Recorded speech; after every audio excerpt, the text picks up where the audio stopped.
नमस्कार, मैं गौरव जोशी श्रीमती मोदी देवी Kapadia girls college Jaswantgarh के इस यूट्यूब चैनल पर आपका स्वागत करता हूं। आज हम पढ़ने जा रहे हैं चैप्टर नंबर 6 और आज का हमारा टॉपिक है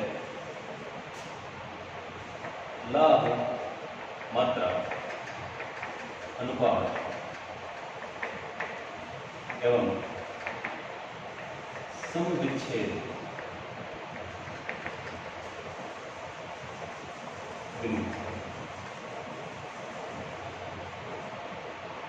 पहले हम बात करेंगे लाभ मात्रा अनुपात की।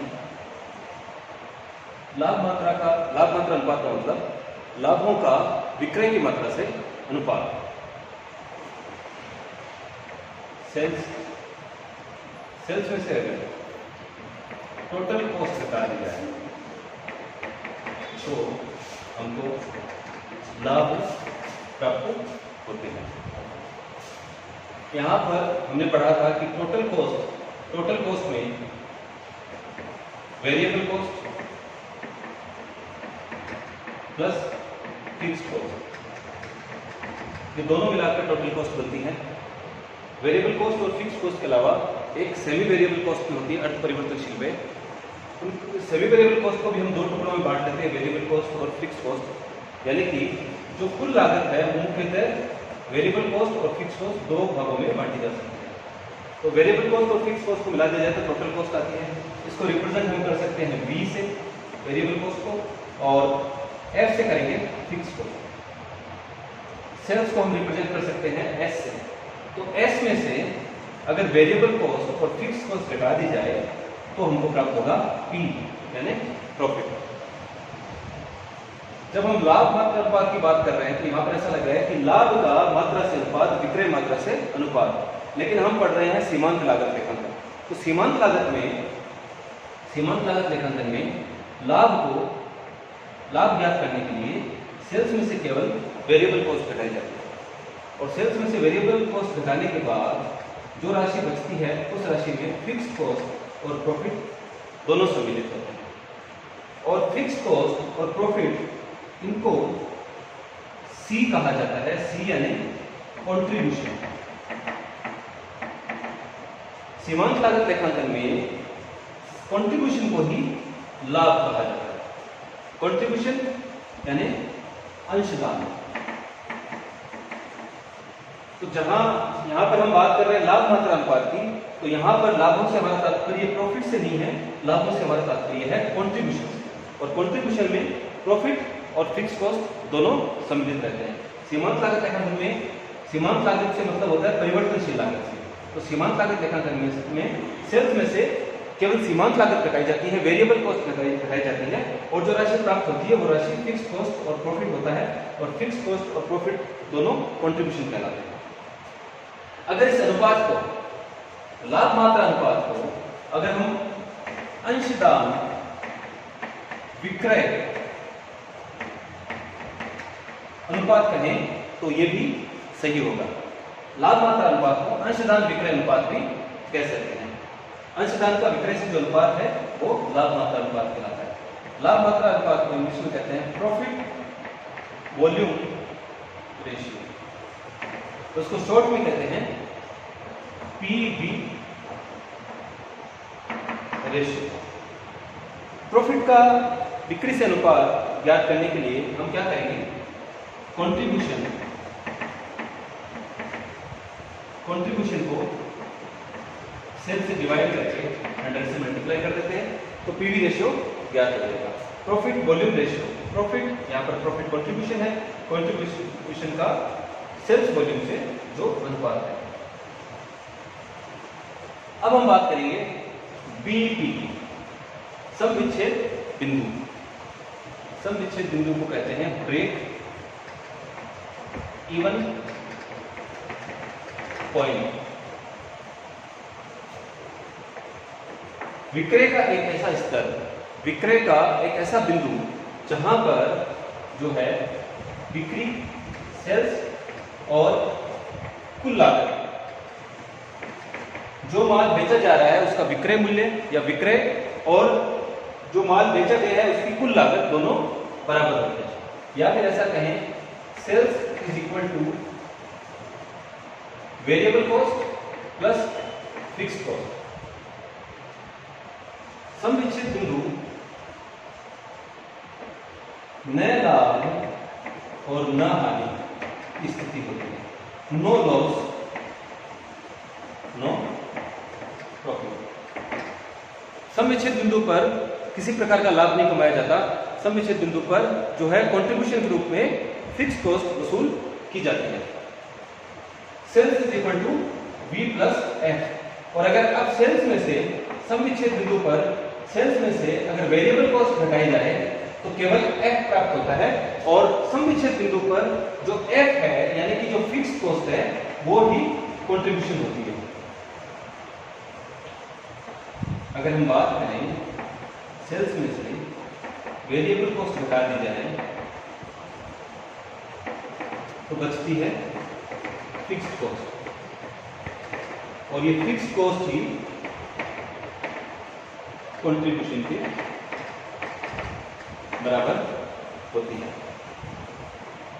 तो सम विच्छेद बिंदु पे ब्रेक इवन पॉइंट पे, जिसको शॉर्ट में हम बीईपी सेल्स सम विच्छेद, तो जो सम विच्छेद बिंदु है उस पर विक्रय और कुल लागत दोनों बराबर होते हैं। और अगर विक्रय में से सम विच्छेद बिंदु की जो बिक्री है उसमें से अगर वेरिएबल कॉस्ट घटा दी जाए तो केवल फिक्स्ड कॉस्ट बचेगी, क्योंकि sales is equal to V plus F है। तो सेल्स में से अगर वेरिएबल कॉस्ट घटाई जाए तो जो राशि बचेगी वो केवल फिक्स्ड कॉस्ट बचेगी। यानी कहने का मतलब कि सम विच्छेद बिंदु पर जो प्रॉफिट कमाया जाता है यानी जो C कमाया जाता है वो केवल F के बराबर होता है। सम विच्छेद बिंदु पर C is equal to F, और सम विच्छेद बिंदु से अगर ज्यादा बिक्री कर दी जाती है तो C is equal to F plus P। तो क्वेश्चन में अगर पीवी रेशियो ज्ञात करना हो, अगर लाभ मात्रा अनुपात ज्ञात करने के लिए कहा जाए तो फॉर्मूला रहेगा कंट्रीब्यूशन अपॉन सेल्स इनटू 100। और अगर बीईपी ज्ञात करनी हो, बीईपी यानी ब्रेक इवन पॉइंट, अगर ब्रेक इवन पॉइंट ज्ञात करना हो तो ब्रेक इवन पॉइंट दो रूपों में ज्ञात किया जा सकता है। यूनिट्स में ब्रेक इवन पॉइंट का मतलब कि ऐसी विक्रय की मात्रा, सम विच्छेद बिंदु पर विक्रय की मात्रा। तो विक्रय की मात्रा अगर यूनिट्स में ज्ञात करनी हो, इकाइयों में विक्रय ज्ञात करना हो बीईपी, तो इसके लिए fixed cost upon C per unit, इस फॉर्मूले से जो है बीईपी इकाइयों में ज्ञात हो जाएगी। फिक्स्ड कॉस्ट में C पर यूनिट का भाग लगा दिया जाए। कहने का मतलब कि बीईपी सेल्स पे बीईपी पे C के रूप में केवल फिक्स्ड कॉस्ट ही वसूल की जाती है। तो इसलिए अगर फिक्स्ड कॉस्ट में C पर यूनिट का भाग लगा दिया जाए तो बीईपी इन यूनिट्स ज्ञात हो जाती है। यानी विक्रय की ऐसी मात्रा, ऐसी इकाइयां ज्ञात होती हैं जिन पर जो है नो लॉस नो प्रॉफिट की स्थिति होगी। और अगर बीईपी इन रुपीज ज्ञात करना हो, यानी विक्रय मूल्य ज्ञात करना हो सम विच्छेद बिंदु पर, तो फॉर्मूला होगा fixed cost upon PV ratio.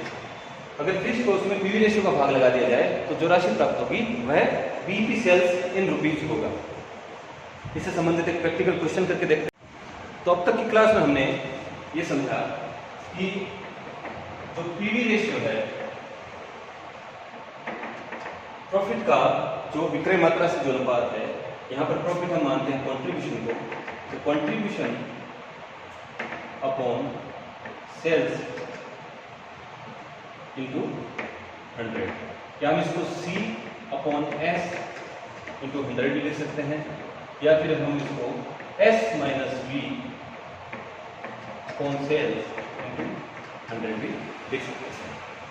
दूसरी हमने बात की थी बीईपी सेल्स की ऐसी विक्रय की मात्रा जहां पर नो लॉस नो प्रॉफिट की स्थिति होती है, उसको अगर इकाइयों में ज्ञात करना हो, विक्रय मात्रा को, विक्रय को अगर इकाइयों में ज्ञात करना हो तो होगा फिक्स्ड कॉस्ट में C पर यूनिट का भाग लगा दिया जाएगा, तो जो है बीईपी की यूनिट्स ज्ञात हो जाएगी। और तीसरा हमने बात की बीईपी इन रुपीज, सेल्स विक्रय की वो राशि जहां पर नो लॉस नो प्रॉफिट की स्थिति होती है। अगर राशि ज्ञात करनी हो तो फिक्स्ड कॉस्ट में जो है पीवी रेशियो का भाग लगा दिया जाता है। एक एग्जांपल लेते हैं। मान लीजिए कि सेलिंग प्राइस पर यूनिट है 10 रुपये,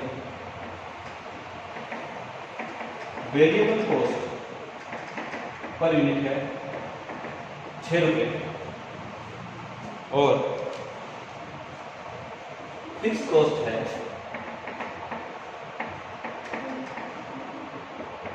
1 लाख रुपए। अगर पीवी रेशियो ज्ञात करना हो, तो पीवी रेशियो के लिए क्या करेंगे? सी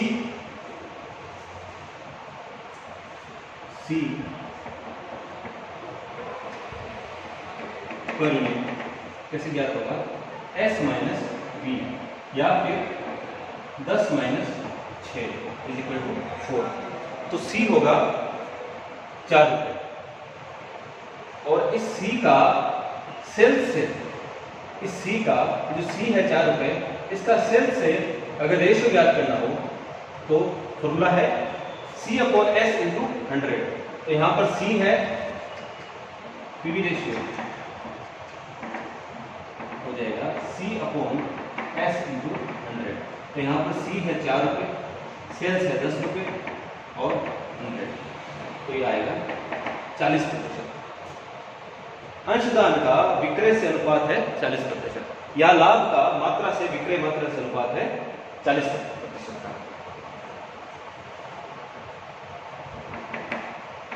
अगर बीईपी ज्ञात करना हो, सम विच्छेद बिंदु ज्ञात करना हो यूनिट से, तो फॉर्मूला है fixed cost upon C per unit. Fixed cost है 1 लाख रुपए की, C पर यूनिट है 4। अगर इसको 4 से डिवाइड करें तो आएगा 25,000। तो 25,000 इकाइयां विक्रय की ऐसी मात्रा है जहां पर नो लॉस नो प्रॉफिट होगा। अगर 25,000 को 10 रुपए के हिसाब से बेचा जाए, अब इसका वेरिफिकेशन भी कर सकते हैं।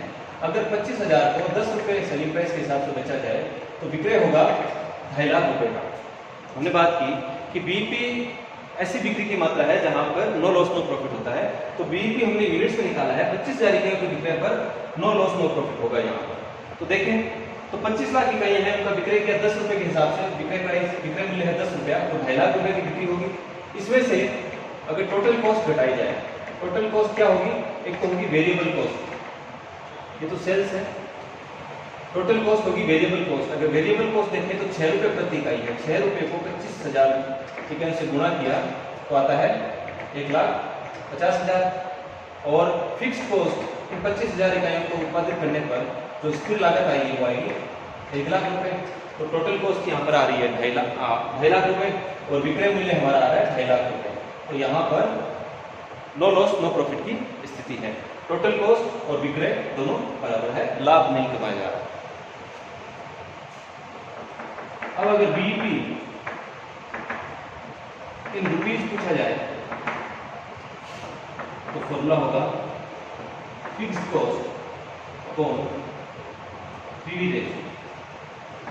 फिक्स्ड कॉस्ट है 1 लाख रुपए की, पीवी रेशियो है 40% या फिर 40 × 100, इसका भाग लगाया जाए, इसको हल किया जाए तो जो राशि प्राप्त होगी वो होगी 2.5 लाख रुपए की राशि।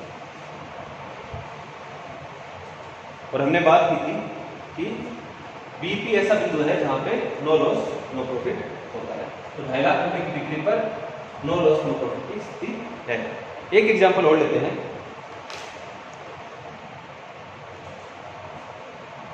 तो सेल्स है 10 लाख रुपए की, वेरिएबल कॉस्ट है 6 लाख की और फिक्स्ड कॉस्ट है 2 लाख रुपए। अगर बीईपी पूछा जाए, देखिए यहाँ पर ये 10 लाख रुपए की सेल्स है, ये बीईपी नहीं है, सम विच्छेद नहीं है, क्योंकि यहाँ पर फिर भी कुछ प्रॉफिट कमाया जा रहा है। 10 लाख की बिक्री है, 10 लाख की बिक्री में से 6 लाख वेरिएबल कॉस्ट और 2 लाख फिक्स कॉस्ट घटा दी जाए तो प्रॉफिट होता है 2 लाख रुपए का। तो अगर बीईपी सेल्स पूछी जाए, ऐसी बिक्री की मात्रा जहाँ पर नो लॉस नो प्रॉफिट होगा, अगर इस क्वेश्चन में बीईपी पूछा जाए, बीईपी इन रुपीज का फॉर्मूला है fix cost upon PV ratio. तो पहले पीवी रेशियो ज्ञात करना पड़ेगा। तो पीवी रेशियो के लिए हम क्या करेंगे, सी कंट्रीब्यूशन अपॉन सेल्स इनटू 100 से ज्ञात हुआ है। कंट्रीब्यूशन के लिए सेल्स में से वेरिएबल कॉस्ट घटा दी जाएगी, sales minus variable cost. Sales है 10 लाख रुपए की, वेरिएबल कॉस्ट है 6 लाख रुपए की, तो कंट्रीब्यूशन आ रहा है 4 लाख। तो कंट्रीब्यूशन अपॉन सेल्स है 10 लाख रुपए की इंटू 100, तो यहाँ पर पीवी रेशियो आ रहा है 40%। तो बीईपी इन रुपीज ज्ञात करेंगे, fix cost upon PV ratio. तो पहले हमने पीवी रेशियो ज्ञात कर लिया, पीवी रेशियो यहाँ पर 40%, फिक्स कॉस्ट है 2 लाख रुपए की, उसको पीवी रेशियो का भाग लगा देंगे तो राशि आएगी 5 लाख। 5 लाख रुपए की बिक्री ऐसी बिक्री है जहां पर नो लॉस नो प्रॉफिट होगा। बीईपी इन रुपीज हमारा है 5 लाख। तो आज के लिए इतना ही। इस वीडियो को लाइक कीजिए, शेयर कीजिए, हमारे यूट्यूब चैनल को सब्सक्राइब कीजिए। धन्यवाद।